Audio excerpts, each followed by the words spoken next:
नहीं, मैं इसको सिर्फ समझा रही हूँ, इसको समझिए बस, जरूरत नहीं है इसको, इसको ना लिखने की आवश्यकता नहीं है। इसको अगर आप समझ लेते हैं तो ये आगे चल करके आपकी जानकारी में रहेगा। पहले मैंने क्या बताया, ब्रह्मविधि, इसको क्या बोलते हैं, केंद्र भाग, मतलब जो बीच का भाग होता है, इसमें ब्रह्मा का निवास होता है। यह मंडल का सबसे पवित्र और ऊर्जा से भरपूर स्थान होता है। दूसरा क्या हुआ, देव विधि। अब ये देव विधि क्या होता है, दूसरा आंतरिक भाग, मतलब देवताओं के बाद मैं इसको आपको चक्र बनाकर भी समझाऊंगी आगे चल करके, ठीक है, 3 चक्र आप लोगों को बताऊंगी। तो दूसरी विधि जो होती है आंतरिक भाग होता है, मतलब पहले ब्रह्मा, फिर उसको 4 भाग में डिवाइड किया, तो 4 देवता उसके अंदर निवास करते हैं, जिसमें इसमें देवता का स्थान जैसे इंद्र, अग्नि, वरुण आदि जो देवता 4 देवता होते हैं, ये इसमें निवास करते हैं। यह क्षेत्र क्या होता है, सकारात्मक ऊर्जा का दिव्य शक्तियों से संबंध रखता है। ये 2 हो गया। अब हम तीसरे में आते हैं, मनुष्य विधि। जो उसके आगे का जो परिधि बनती है उसको मनुष्य विधि कहा जाता है। इसके अंदर क्या होते हैं, यह मनुष्यों की गतिविधियों और ऊर्जा का क्षेत्र होता है। इसमें मानव जीवन के लिए आवश्यक स्थान जैसे बैठक कक्ष बनता है या फिर शयन कक्ष वगैरह जो होता है, ये इस एरिया के अंदर बनाया जाता है। अब आया चौथी परिधि जो बोलते हैं हम, कौन सा, 50 ये बाहर का जो एरिया होता है, उसके आगे का बड़ा जो केंद्र पहले हमने लिया, उसके उसके ऊपर का, और फिर थर्ड लेयर हुई और चौथी लेयर जिसको बोलते हैं हम, ठीक है। इसमें क्या होता है, जो 32 भाग होते हैं, इसमें यम, नाग, राक्षस आदि का जो है इसमें निवास होता है। मतलब इसके आगे जो गण होते हैं उसके आगे अगल बगल जो निवास करते हैं वो होते हैं, ठीक है। ये नकारात्मक ऊर्जा के नियंत्रण और को बनाए रखने का कार्य करता है। ये हो गया। अब हम आपको आज जो लिखवाने जा रहे हैं वो आधा आधा अधूरा सा लग रहा था कल मुझे, मैं जो लिखवा रही थी, तो उसको ना आप जहां है उसको कट कर दीजिएगा, उसको छोड़ दीजिएगा, क्योंकि मुझे ऐसा लगा कि इसको मैं जैसे कि आपको जब मैंने बताए थे, आपको देवता बताए थे, याद होगा, एक मिनट रुकिए, तो मैंने सब दिशा के हिसाब से आपको बताया था। देखिए अगर पीछे आप लोगों ने लिखा हो तो, एक मिनट, हाँ, जैसे मैंने ऋतुओं को भी लिखाया था, तो ऋतुओं को क्या लिखाया था, 3-3 महीने का कहाँ कहाँ क्या घूमेंगे, पांचों पुरुष कहाँ रहेंगे वो बताया था। उसके बाद जब मैंने आपको 32 देवता बताए थे, तो मैंने 32 देवताओं के स्थान भी बताए थे आपको, कि उत्तर पूर्व दिशा में ईशान कोण है तो वो क्या होगा, कैसे होगा, ये मैंने आपको डिस्क्राइब किया था, ठीक है। हाँ ना, कुछ बोलेंगे, बोलते ही नहीं आप लोग तो, जी जी जी ठीक है। हाँ हाँ जी। तो इसी तरह से अब हम ये जो 4 विधि, मैंने 4 परिधि जो होती है, इसको मैं आप लोगों को धीरे धीरे लिखवा देती हूँ। तो इसको आप लोग लिख लीजिए, क्योंकि ये आपको जल्दी कहीं मिलेगा नहीं, इस तरह का तो नहीं मिलेगा, ठीक है। जी। चलिए, आप लोग लिखना शुरू करें। हेडलाइन डालेंगे पहले, विधि के साथ परिधि लिख लेंगे, ताकि आपको ना वो याद रहेगा कि विधि का, बाद में कंफ्यूज होंगे विधि क्या है करके, या जी परिधि ही करें, ठीक है। मैं इसका सारांश लिखवा रही हूँ आप लोग को इन शॉर्ट में, ये है बहुत लेंदी लेकिन, ठीक है। तो लिखिए, हेडिंग डालिए, 4 विधि का सारांश।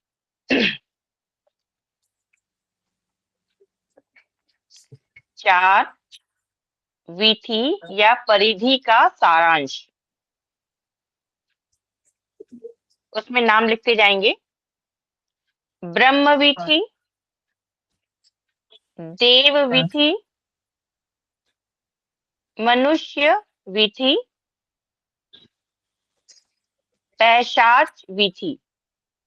फिर से रिपीट कर रही हूँ, 4 विधि का सारांश, ब्रह्म विधि, देव विधि, किसी का माइक ऑन है उसको बंद कर लें, मनुष्य विधि, पैशाच विधि,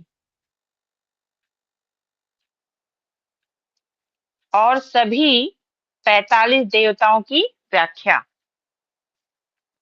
ये हेडलाइन रहेगी, फिर से रिपीट कर रही हूँ, 4 विधि का सारांश, ब्रह्म विधि, देव विधि, मनुष्य विधि, पैशाच विधि और सभी 45 देवताओं की व्याख्या।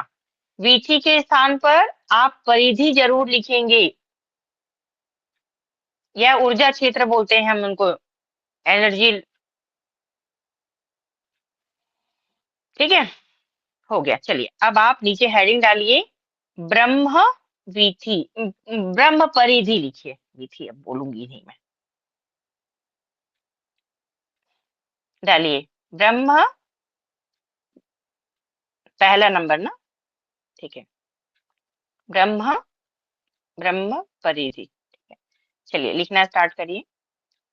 किसी भी वस्तु का केंद्र, किसी भी वास्तु का केंद्र, किसी भी वास्तु का केंद्र भवन का,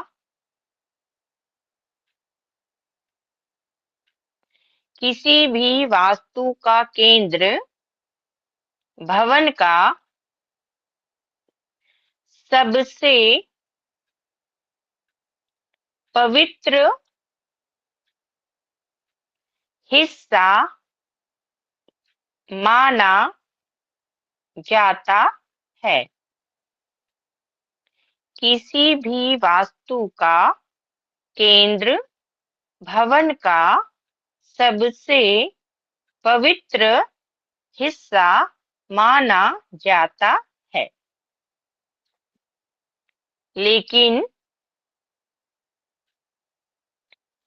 क्या आप जानते हैं, लेकिन क्या आप जानते हैं, वास्तु पुरुष मंडल में, वास्तु पुरुष मंडल में इस स्थान को, इस स्थान को ब्रह्मा की परिधि के नाम से भी जाना जाता है। ब्रह्म परिधि के नाम से भी जाना जाता है। वास्तु पुरुष मंडल में इस स्थान को ब्रह्म परिधि के नाम से भी जाना जाता है। वास्तु पुरुष, वास्तु पुरुष मंडल के केंद्र को,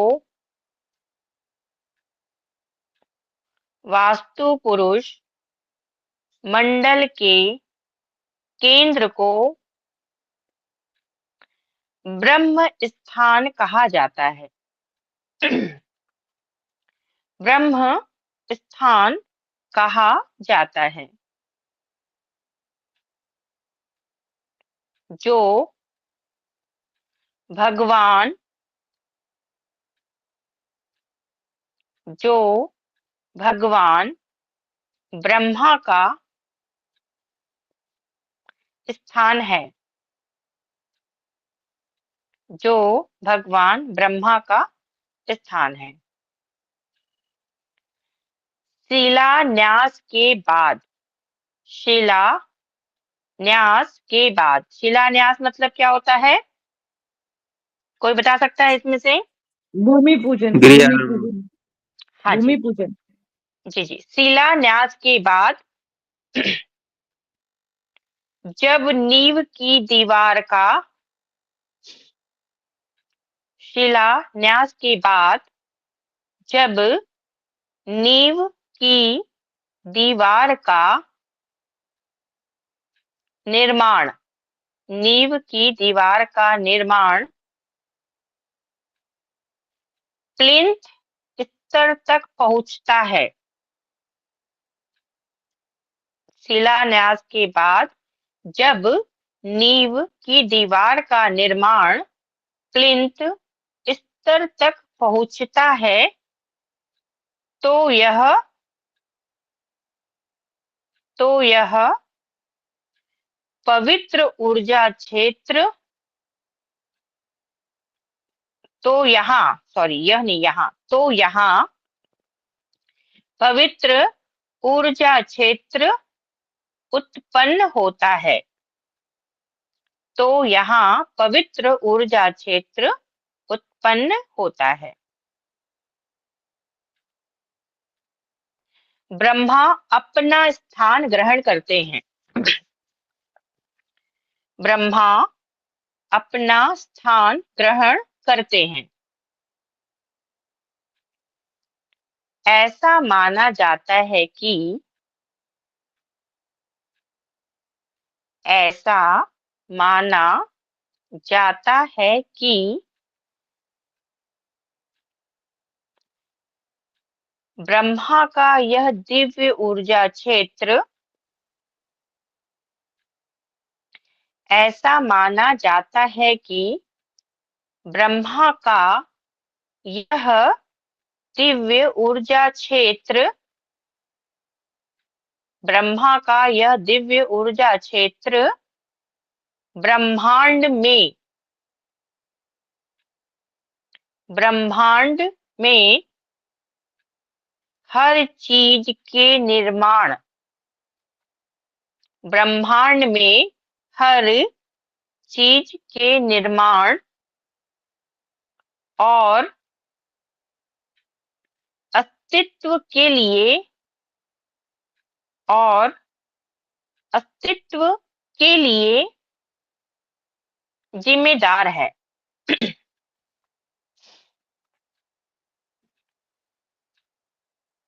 ऐसा माना जाता है कि ब्रह्मा का यह दिव्य ऊर्जा क्षेत्र ब्रह्मांड में हर चीज के निर्माण और अस्तित्व के लिए जिम्मेदार है।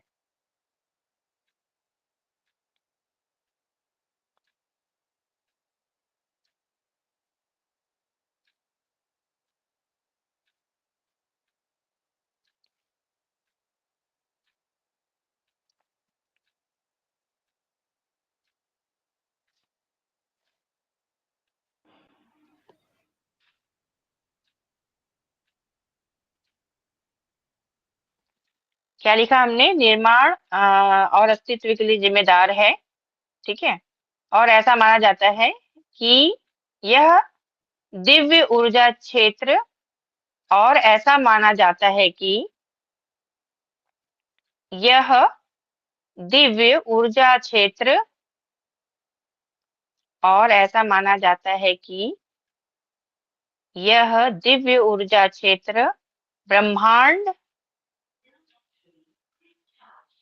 ब्रह्मांड हर चीज के निर्माण और अस्तित्व को संभालता है। ब्रह्मांड के हर चीज को, मतलब जो भी वहां निर्माण आसपास होता है उसको ये संभालता है। इसलिए वास्तु शास्त्र के अनुसार, इसलिए वास्तु शास्त्र के अनुसार आपको कभी भी, आपको कभी भी इस स्थान के साथ खिलवाड़ नहीं करना चाहिए। इसलिए आपको कभी भी इस स्थान के साथ खिलवाड़ नहीं करना चाहिए। अब दूसरे नंबर पे आता है देव परिधि। नंबर 2, देव परिधि। लिखना स्टार्ट करें नीचे से। यहाँ तक हो गया? पहला वाला हो गया सबका जो मैंने पहले लिखाया? जी थोड़ा सा पीछे छूट गया है। तो फिर रिकॉर्डिंग से कहाँ से छूटा है बता दें, या फिर रिकॉर्डिंग से सुन लीजिएगा। जी यहाँ दिव्य ऊर्जा क्षेत्र का ब्रह्मा, उसके आगे क्या है?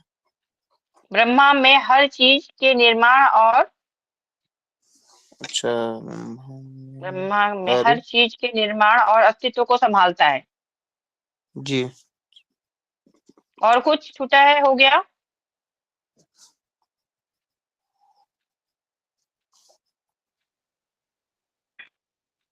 मैम थोड़ा सा ऊपर छूट गया है यहाँ पे।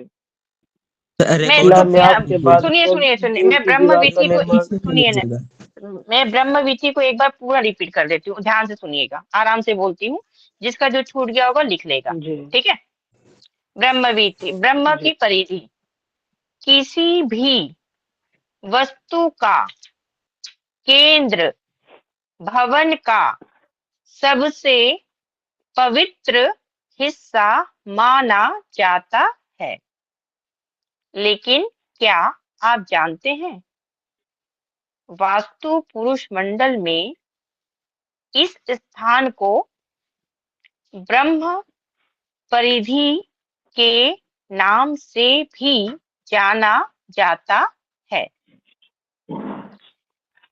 वास्तु पुरुष मंडल के केंद्र को ब्रह्म स्थान कहा जाता है, जो भगवान ब्रह्मा का स्थान है। शिलान्यास के बाद जब नींव की दीवार का निर्माण प्लिंथ स्तर तक पहुंचता है, तो यह पवित्र, और धीरे चलिए, शिलान्यास के बाद जब नींव की दीवार का निर्माण प्लिंथ स्तर तक पहुंचता है, तो यह पवित्र ऊर्जा क्षेत्र उत्पन्न, तो यहाँ पवित्र ऊर्जा क्षेत्र उत्पन्न होता है। ब्रह्मा अपना स्थान ग्रहण करते हैं। ऐसा माना जाता है कि ब्रह्मा का यह दिव्य ऊर्जा क्षेत्र, ब्रह्मा का यह दिव्य ऊर्जा क्षेत्र ब्रह्मांड में हर चीज के निर्माण और अस्तित्व के लिए जिम्मेदार है। ऐसा माना जाता है कि ब्रह्मा का यह दिव्य ऊर्जा क्षेत्र ब्रह्मांड में हर चीज के निर्माण और अस्तित्व को संभालता है। इसलिए वास्तु शास्त्र के अनुसार आपको कभी भी इस स्थान के साथ खिलवाड़ नहीं करना चाहिए। अब सबका हो गया? जी जी मैम।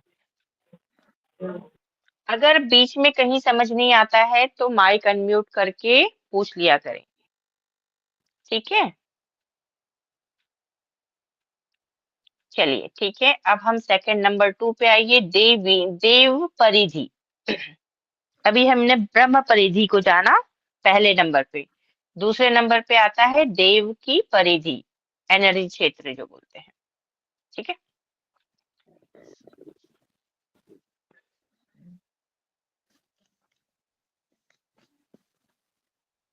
जब आपका देव परिधि निर्माण की प्रगति के साथ, निर्माण की प्रगति के साथ निर्माण की प्रगति के साथ जब दीवार की ऊंचाई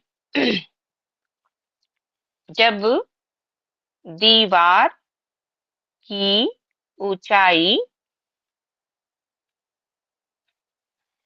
5 से 8 फीट 5 से 8 फीट तक पहुंच जाती है 5 से 8 फीट तक पहुंच जाती है।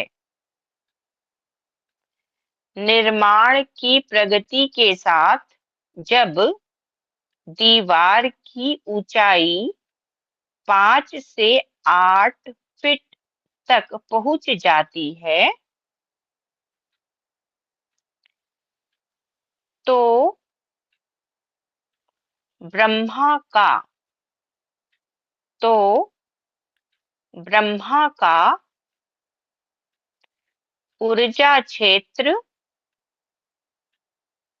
तो ब्रह्मा का ऊर्जा क्षेत्र वास्तु पुरुष मंडल तो ब्रह्मा का ऊर्जा क्षेत्र वास्तु पुरुष मंडल में वास्तु पुरुष मंडल में 4 दिशाओं में फैल जाता है। तो ब्रह्मा का ऊर्जा क्षेत्र वास्तु पुरुष मंडल में 4 दिशाओं में फैल जाता है। इन चार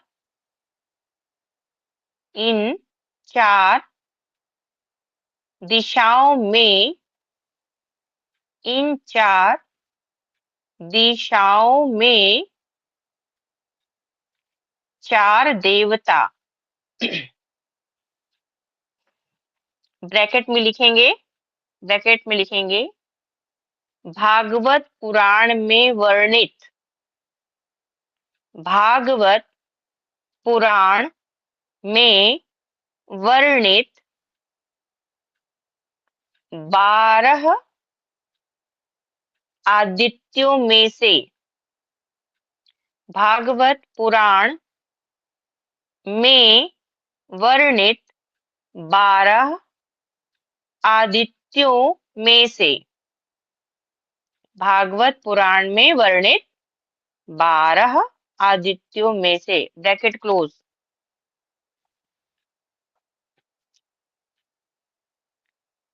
का वास है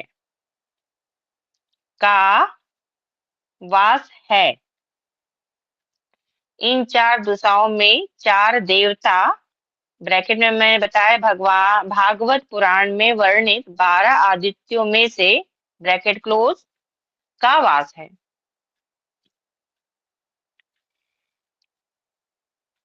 ये चार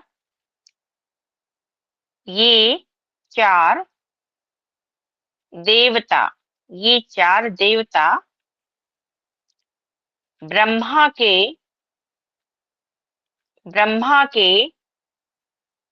4 सिरों का प्रतीक है।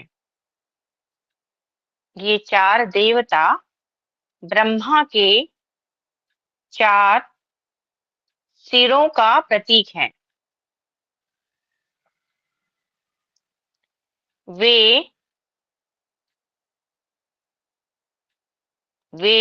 सृष्टि की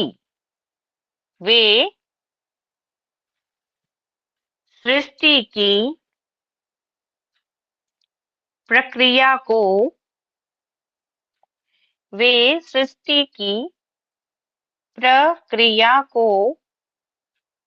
आगे बढ़ाते हैं। वे सृष्टि की प्रक्रिया को आगे बढ़ाते हैं।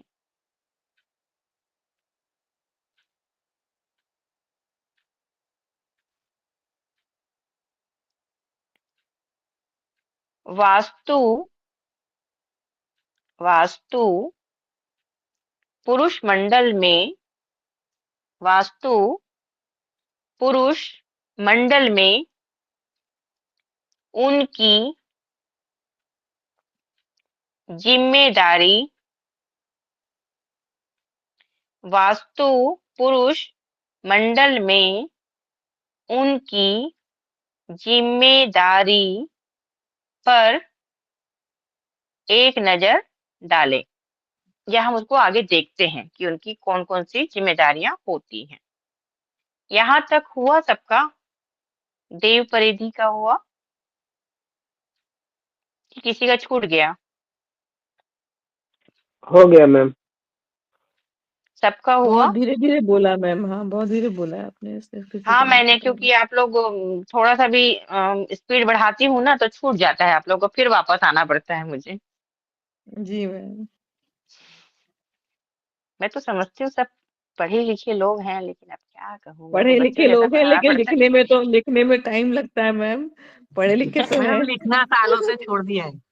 हाँ, हाँ, लिखने इसीलिए वही मैं तो। लिखने वाला छोड़ दिया है। आदत छूट गई। मैं इसीलिए बच्चों को जैसा जी पढ़ाती हूँ मैम, आप लोग को। Thank you so much. मैं मैं समझती हूँ सब छोटे छोटे बच्चे हैं, उनको लिखवाना पड़ता है। सीरियसली। या 70 साल के बेटे गई तो तो मैडम आप बोलते हो हिंदी में, हम लिखते हैं गुजराती में, फिर अरे बाद अब बाद ये किसी में बोलते हैं। सुनिए ना, जो आप उसको कन्वर्ट कर लेते हो ना बाबा, अब मैं गुजराती तो नहीं बोल पाऊंगी। इसलिए थोड़ा अब देखो छूट जाता है। देखो ये आप लोग का प्यार है, इतने प्यार से आप लोग पढ़ते हो, इसलिए ना मैं उसकी बारीक बारीक कड़ियां भी अब आप लोग को सिखा रही हूँ। ठीक है। मन में आया था कि शॉर्टकट जाऊंगी, लेकिन फिर भी देखो अब फिर भी पढ़ा रही हूँ कि सोची नहीं, मेरा मन नहीं माना कि नहीं, इन लोग को कहाँ अंधेरे में रखूँ, सही सही बता देती हूँ। चले थैंक यू ठीक है। मैडम। उसमें ना क्लैरिटी भी नहीं हो रही थी, थैंक यू अब मैम। क्लैरिटी हो रही है आपकी। हाँ, मुझे पता था कि वो उसमें क्लैरिटी हाँ आपको नहीं। उसमें कुछ समझ में एक्चुअली हो क्या नहीं था रही वो थी। जो, नहीं सुनिए, वो जो मैं आपको पढ़ा रही थी ना, एक्चुअली मैं जो बेसिक क्लास देती हूँ ना जिनको, हम्म। वो बेसिक क्लास में मैं सिर्फ छोटे, वो भी नहीं बताती हूँ जितना बता रही थी मैं। कुछ कुछ शॉर्ट शॉर्ट चीजें बता देती हूँ, देन उसको छोड़ देती हूँ। उसके हाँ बाद हाँ जब हम लोग इसमें आते हैं, एडवांस क्लासेस में आते हैं, तो एक एक बारीकी बताती हूँ। ठीक है। जी मैम। चलिए कोई नहीं, अब आप लोग को यहाँ क्लियरिटी हो रही है। अपने नोट्स बना रहे हो ना, किसी को देना मत, ये आप ही लोगों के लिए काम आएगा। जी मैम। ठीक है। बहुत ओके। काम आएगा मैडम। आप ही लोगों के लिए काम आएगा, मतलब दान मत कर देना, क्योंकि ये इतना इजी से मिलने वाली चीज नहीं है जो दे रही हूँ आपको। सही चलिए, बात है। अच्छी बात यह है कि आप लोग जो पढ़ रहे हैं उनको पढ़ाऊंगी, जो नहीं पढ़ना चाहते उनके, उनसे मुझे क्या लेना देना है। जो नहीं आ रहे हो मिस करेंगे। अब चलिए हम क्या करते हैं, हमने इसमें क्या पढ़ा कि देव विधि में क्या होते हैं, 4 देवता होते हैं। ठीक है। पहले हमने क्या चार देता जाना, हाँ हमने ब्रह्म विधि, विधि मतलब ब्रह्म की परिधि जाना, कि ब्रह्म की परिधि में केवल क्या होते हैं, ब्रह्म होते हैं। ठीक है। ब्रह्म एक हम स्थान। सिंपल से हाँ, अपने हम एक प्लॉट को ले रहे हैं, हम अपने प्लॉट का जो बीच का एरिया हम उसको मानते हैं कि वो ब्रह्म का स्थान है। ठीक है। हम्म। अब वो हम्म। किसी भी रूम को ले सकते हैं, हम किसी वजह, हम अपने हॉल को ही ले लें, तो हॉल में भी जो बीच का स्थान होगा हम उसको ब्रह्म स्थान मानेंगे। ठीक है। और जी मैम। दूसरा उसके बाद क्या बोलते हैं, ब्रह्मा का जो स्थान हो गया, उस ब्रह्मा के स्थान को क्या किया, 4 भाग में डिवाइड किया। ठीक है। जिसको हम देव विधि या देव की परिधि कहते हैं। अब उसमें 4 देवता निवास करते हैं। अब उसमें कौन कौन से 4 देवता निवास करते हैं? एक है भूधर। ठीक है, उनका नाम है, मैं लिखवाऊंगी इसको ना, समझिए बस इसको। एक है भूधर, दूसरा है आर्यमा, तीसरे हैं विवस्वान, और चौथा है मित्र। ये 4 देवता हैं। ठीक है। अब इनको इनको भी, अब पहले क्या किया हमने, एक बीच का स्थान लिया, उसके ऊपर हमने क्या किया, इसको 4 परिधि में 4 पॉइंट पे इसको बांटा। इसको मैं ना, इसको ग्राफ से भी आपको समझाऊंगी, लेकिन पहले लिखवा देती हूँ, तब आप लिखे रहोगे तो जी पढ़ भी लोगे। तो आपको ना उस समय जब मैं समझाऊंगी ग्राफ से, तो आपको बहुत अच्छे से समझ में आएगा। ठीक है। आप लिखिए नंबर 1 पे भूधर, इसको हेडलाइन डालेंगे इसी के नीचे, देव विधि के पास, भूधर। हो गया। अब लिखिए आगे, भूधर स्वयं की, भूधर स्वयं की अभिव्यक्ति, अभिव्यक्ति को हम दूसरे भाषा में क्या कह सकते हैं? बताइए, किसी को पता है? अभिव्यक्ति को प्रेजेंट करना, राइट, प्रेजेंट करना अपने आप को। भूधर स्वयं की अभिव्यक्ति की शक्ति प्रदान करता है। मतलब आप सेल्फ कौन है और आप अपने आप को रिप्रेजेंट कैसे करेंगे, इसकी शक्ति हमें कौन देता है?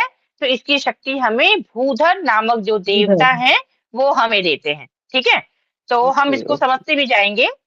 पहले नंबर पे है भूधर। भूधर स्वयं की अभिव्यक्ति की शक्ति प्रदान करता है। हो गया? जी ma'am. Okay, now second, number 2, आर्य माँ। आर्य माँ, समझ पा रहे हैं? क्लियर हो रहा है? आर्य फिर माँ, ठीक है, आर्य माँ। चलिए इसको लिखिए। आर्य माँ नया संबंध, आर्य माँ नया संबंध स्थापित करने की, आर्य माँ नया संबंध स्थापित करने की शक्ति प्रदान करता है। आर्य माँ नया संबंध स्थापित करने की शक्ति प्रदान करता है।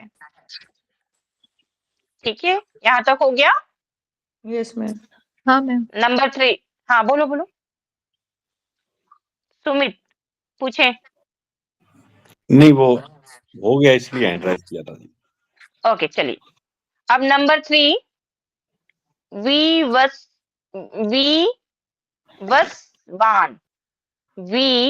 व में छोटी की मात्रा, व के बाद आधा स, व में आके मात्रा वा और न, विवस्वान, विवस्वान। अब लिखें, विवस्वान जीवन में, विवस्वान जीवन में सफलता या प्रसिद्धि, पॉपुलैरिटी जो बोलते हैं, पॉपुलर हो जाना, प्रसिद्धि पाने के लिए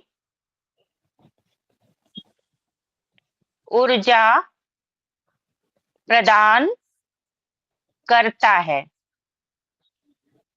विवस्वान जीवन में सफलता या प्रसिद्धि पाने के लिए ऊर्जा प्रदान करता है। किसी का माइक ऑन है? अनम्यूट कर, क्या बोलते हैं, म्यूट कर लें। हो गया यहाँ तक? जी। चलिए नंबर 4, मित्रा। चौथा जो देव है वहां पे, उनका नाम है मित्रा। मित्रा आपको प्रेरणा की शक्ति देता है। प्रेरणा मतलब क्या होता है? एनीवन बताइए, प्रेरणा मतलब क्या होता है? इंस्पिरेशन, इंस्पायर करने वाला। गुड, नामी मित्र है, मतलब मित्र है तो इंस्पायर तो करेगा आपको, जैसे मैं आपको करती हूँ। ओह बिल्कुल मैम। मित्र आपको प्रेरणा की शक्ति देता है। ये चारों हो गए? जी। आई होप यहाँ तक सबको बहुत क्लियर है। हाँ हाँ मैम। आज लिखाऊं कि छोड़ दूं? 10 मिनट। बोलो बोलो। लिखवाइए। लिखवा दो। लिखवाना है? बहुत जुझारू लोग हैं, मतलब बोलते नहीं कि नहीं पढ़ाओ, बोलते पढ़ाओ। चलिए, आप जैसे पढ़ाए थे मैम, बहुत इंटरेस्टिंग है। पढ़ाई के अच्छा, बुक बहुत है। इंटरेस्टिंग। वाह वाह वाह, चलिए लिखिए। तो मैं आप लोगों को ज्ञान दे ही रही हूँ, अब हमने क्या पढ़ा, दो परिधि पढ़ी, एक हमने पढ़ा ब्रह्म परिधि, दूसरी हमने देव की परिधि। अब तीसरी परिधि है मनुष्य की परिधि, मनुष्य विधि या मनुष्य की परिधि कहते हैं इसको। ठीक है, चलिए लिखिए इसको। कल क्लास नहीं होगी ना? क्यों मैम? चतुर्दशी है कल ना, हाँ। 8 बजे से लग जाएगी चतुर्दशी, तो कल अच्छा। क्लास नहीं होगी। ठीक है,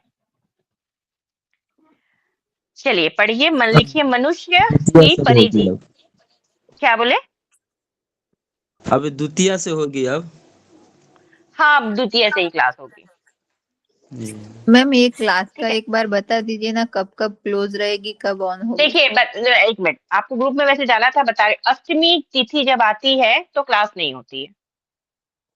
ठीक है, अष्टमी को? हाँ, चतुर्दशी जब मतलब अमावस्या पूर्णिमा के एक दिन पहले वाली जो तिथि होती है, चतुर्थी बोलते हैं उसको, उस दिन क्लास नहीं होती है। ठीक है, अमावस्या और पूर्णिमा जो आती है, मतलब सब में अष्टमी दोनों पक्ष में आती है, कृष्ण और शुक्ल पक्ष दोनों में आती है, तो अमावस्या या पूर्णिमा जो तिथि होगी उसमें भी क्लास नहीं होगी। और जो प्रथमा हम कहते हैं, परिवा भी कहते हैं, उसके उस दिन भी क्लास नहीं होती है। रिक्ता ये तिथि पे क्लास नहीं होगी। हाँ, मतलब ये दोनों पक्ष की जो तिथियां हैं, इन तिथियों पे अष्टमी क्लास पे भी नहीं नहीं होगी। होती है, अच्छा, द्वितीय से नवमी पे होती है। तो होगी। नवमी नवमी में पे तो होती है, अष्टमी नहीं होती है। अष्टमी पे नहीं होती थी। ठीक है, चलिए, तो अब आप लिखिए मनुष्य परिधि। आज जो पढ़ लेंगे पढ़ लेंगे, फिर आराम से छुट्टी मनाइए आप लोग भी। ठीक है, अब लिखिए, दीवार को मनुष्य परिधि लिखा है ना? हाँ मैम।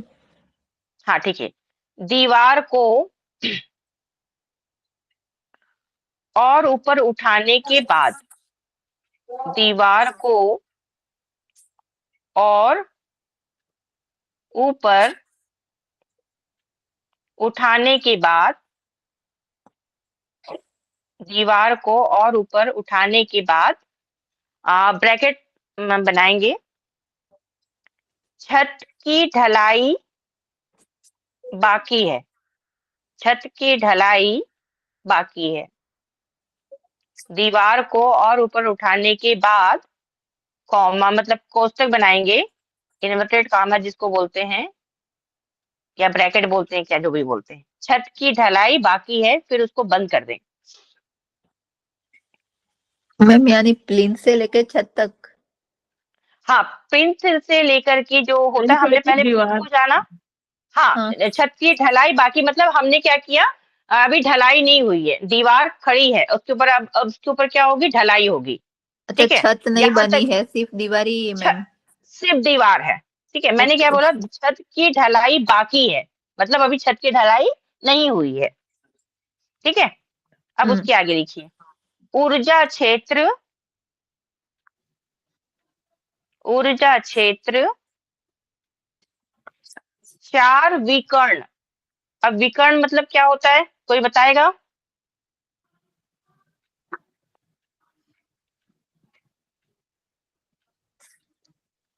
मैम स्क्वायर होता है ना, तो डायगोनली जब क्रॉस करते हैं ना, तो वो विकर्ण होता है। कोनों हाँ को जी, जोड़ती लाइन। हाँ, जोड़ती लाइन। ठीक है, तो ऊर्जा क्षेत्र 4 विकर्ण दिशाओं, ऊर्जा क्षेत्र 4 विकर्ण दिशाओं। फिर एक आप क्या बोलेंगे, उसको करेंगे, ब्रैकेट बनाएंगे, ब्रैकेट जैसा। ठीक है, उसमें लिखें, यानी उत्तर पूर्व, यानी उत्तर पूर्व, फिर कॉमा, दक्षिण पूर्व, पहले लिखा उत्तर पूर्व, कॉमा, दक्षिण पूर्व, उसके बाद लिखिए दक्षिण पश्चिम, दक्षिण पश्चिम, फिर कॉमा, उत्तर पश्चिम। अब ब्रैकेट बंद कर दें, हमने ब्रैकेट में लिखा है, यानी उत्तर पूर्व, दक्षिण पूर्व, दक्षिण पश्चिम और उत्तर पश्चिम। इसको कॉमा को बंद कर, मतलब उसको ब्रैकेट को बंद कर देंगे, ठीक है। में फैलते हैं, में फैलते हैं।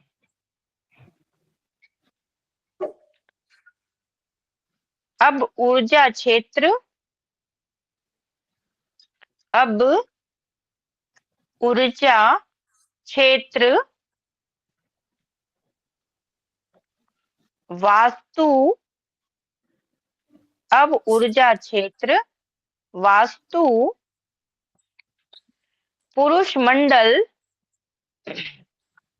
अब ऊर्जा क्षेत्र वास्तु पुरुष मंडल आरेख के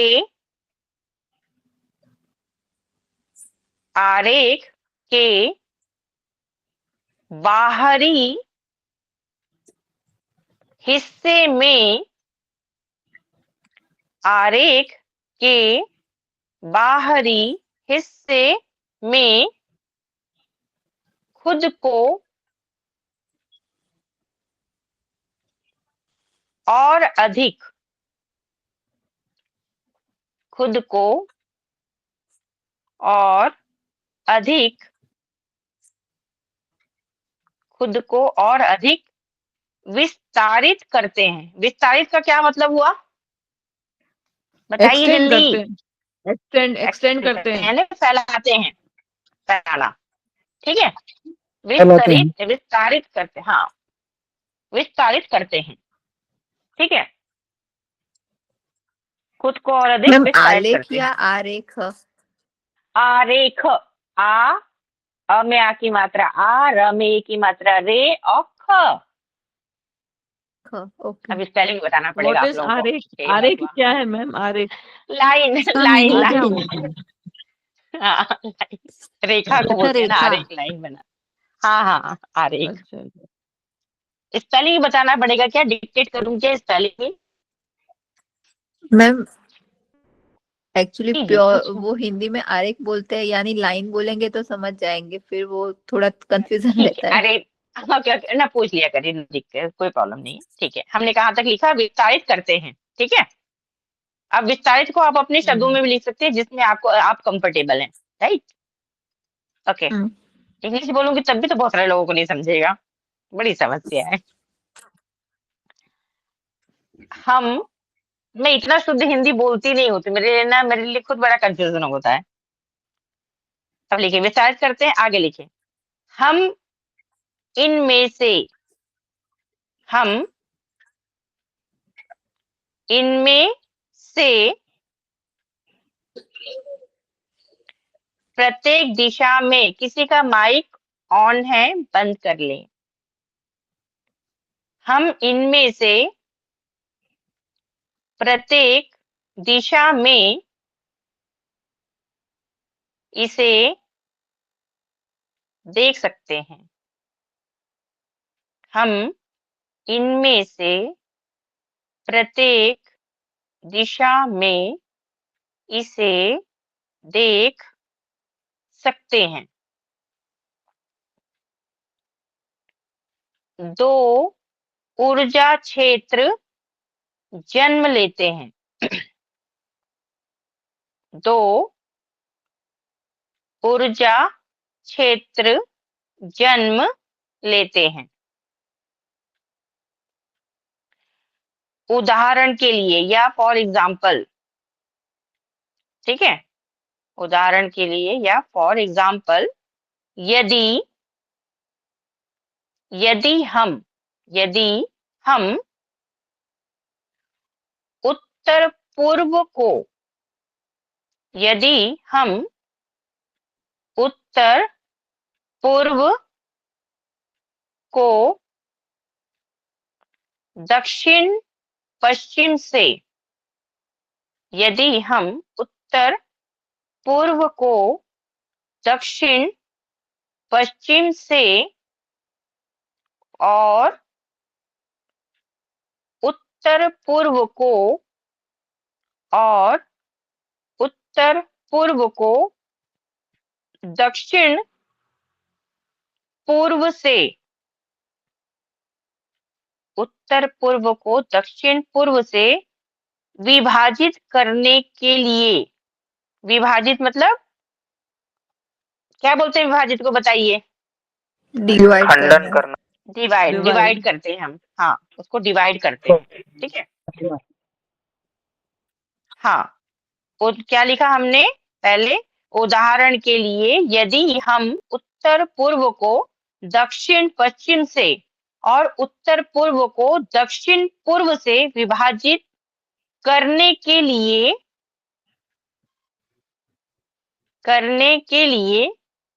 एक रेखा खींचते हैं, यानी वन लाइन, एक लाइन हम खींचते हैं, विभाजित करने के लिए एक रेखा खींचते हैं, तो हम देख सकते हैं कि, तो हम देख सकते हैं कि इस विभाजित रेखा के, हम देख सकते हैं कि इस विभाजन रेखा के, इस विभाजन रेखा के प्रत्येक तरफ, इच साइड ना, प्रत्येक तरफ मतलब इच साइड, प्रत्येक तरफ एक एकल ऊर्जा, प्रत्येक तरफ एक एकल ऊर्जा, सिंगल एनर्जी, एकल ऊर्जा क्षेत्र आकार लेता है। इस विभाजन रेखा के प्रत्येक तरफ एक एकल ऊर्जा क्षेत्र आकार लेता है और बनता है, लेता है या बनता है, ठीक है। वास्तु पुरुष मंडल में, वास्तु पुरुष मंडल में इन ऊर्जा क्षेत्रों की, वास्तु पुरुष मंडल में इन ऊर्जा क्षेत्रों की जिम्मेदारी, वास्तु पुरुष मंडल में इन ऊर्जा क्षेत्रों की जिम्मेदारी पर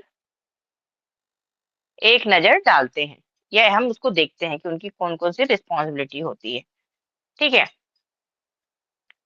10 तो बज के हैं, आगे और भी पढ़ना है।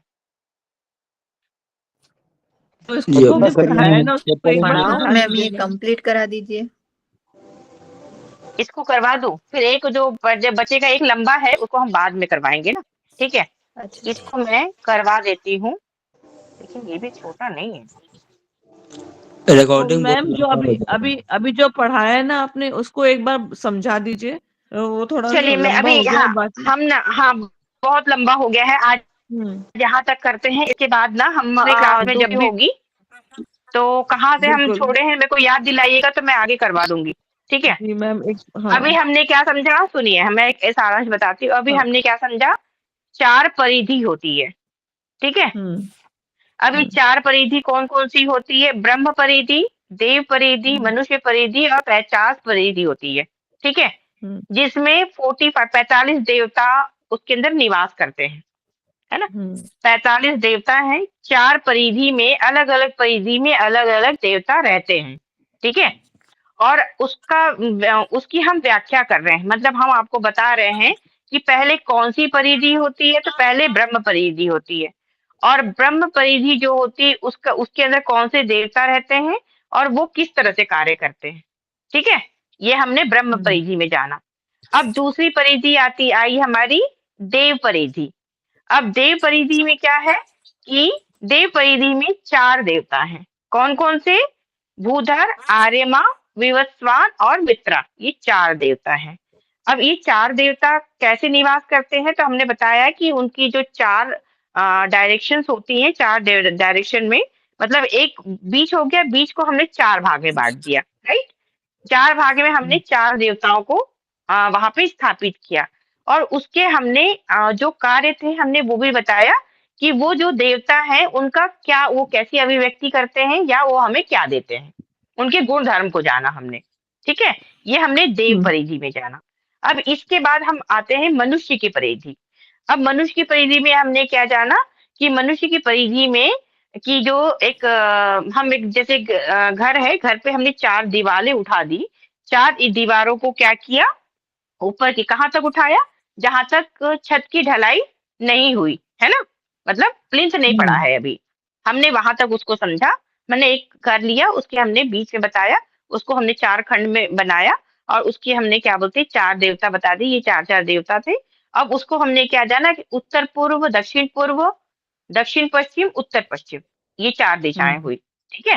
उसके अंदर वो जो ऊर्जा क्षेत्र है, उसका जो आरेख, मतलब उस जो लाइन बन रही है उसका उसमें क्या क्या होता है ये हम उसको आगे जानेंगे, ठीक है, कि ईशान कौन, दक्षिण पूर्व कौन, दक्षिण पश्चिम, उत्तर पश्चिम, है ना।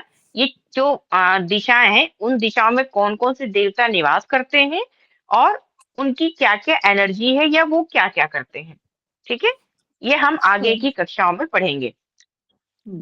अब इसमें किसी को कुछ समझ में नहीं आया हो तो आप सब पूछ सकते हैं, मैं बता दूंगी। कोई कंफ्यूजन है यहाँ पर? आचार्य जी, ये परिधि के